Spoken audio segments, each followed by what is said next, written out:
Russia rejects any UN Security Council resolution on humanitarian aid in Syria, stressing that it aims at politicizing the situation. Ban Ki-moon expresses confidence about Syria's commitment to getting rid of chemical weapons. Dozens of Iraqis are killed and wounded following a series of terrorist explosions in Baghdad as Iraqi army continues hunting down terrorists.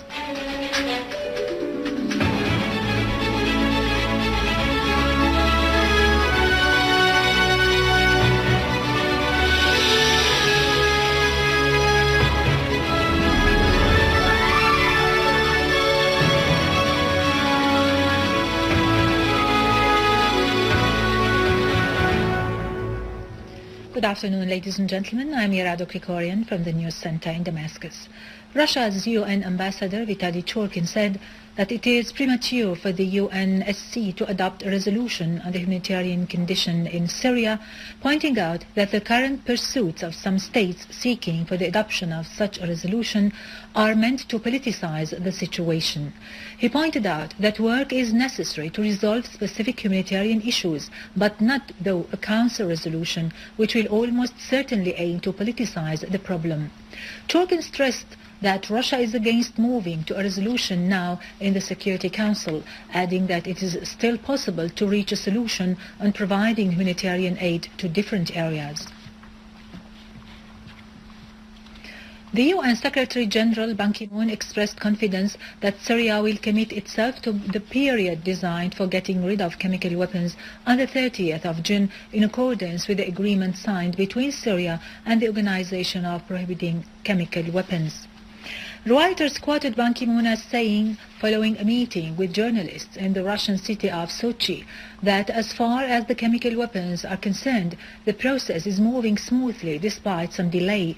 Ban Ki-moon added that our target deadline is on the 30th of June of this year, which is not impossible to meet, although it can be a little bit difficult. He said that he already received a pledge from the Syrian government to fulfill all its obligations with regard to implementing the plan regarding the process of dismantling Syria's chemical weapons.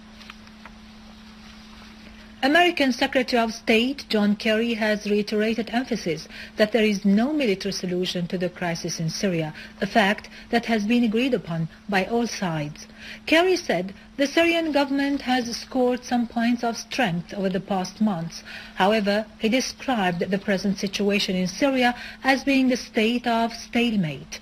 In an interview with the American CNN, Kerry said diplomatic efforts were able for the first time to gather the Syrian government and the opposition at the table of negotiations. He called for precipitating diplomatic work in Geneva without anticipating rapid progress, as diplomacy, he added, is a slowly working mechanism.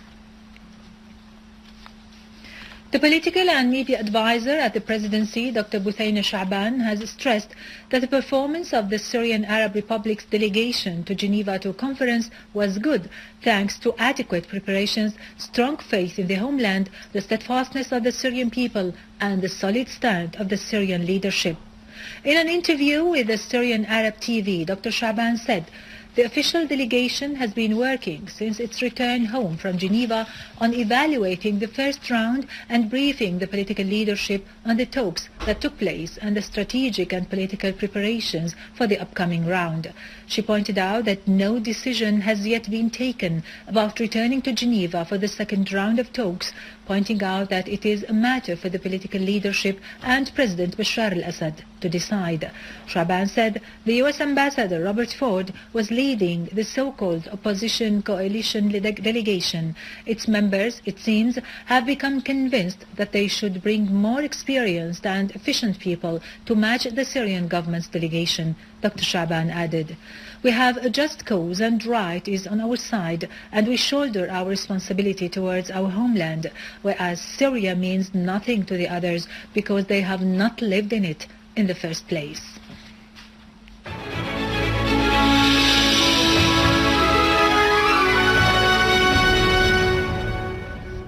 Welcome back.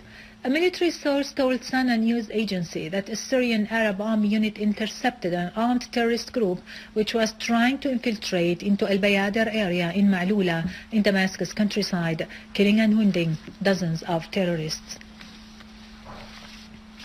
A military source has affirmed that the Syrian Arab army has eliminated all the members of an armed terrorist group in Azara farms. 9 Iraqis at least have been killed and 48 others injured in a series of explosions caused by booby-trapped cars and targeting commercial areas in the capital, Baghdad. An Iraqi police official said the most violent blast took place in Jamila and al-Qazimiya neighborhoods east and north of Baghdad when 2 cars exploded, killing 6 civilians and wounding 22 others. The official added that other booby-trapped cars also blew up in al-Karrada, al-Sha'ab and al-Batul neighborhoods in the middle, north and east of the capital, killing 3 citizens and injuring 30 others.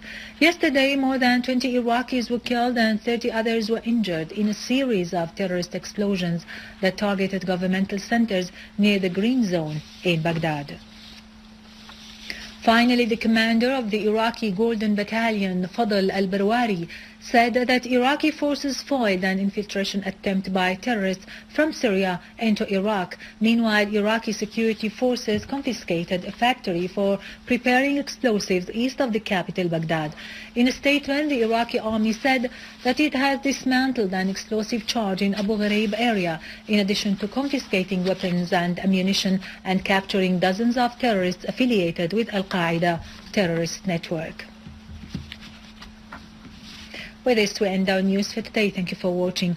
For more details about Syria and the region and to view this bulletin again, you can always visit our website in English, syriaonline.sy. Now to latest business and market news with Karin Kirkjan, but after a short break.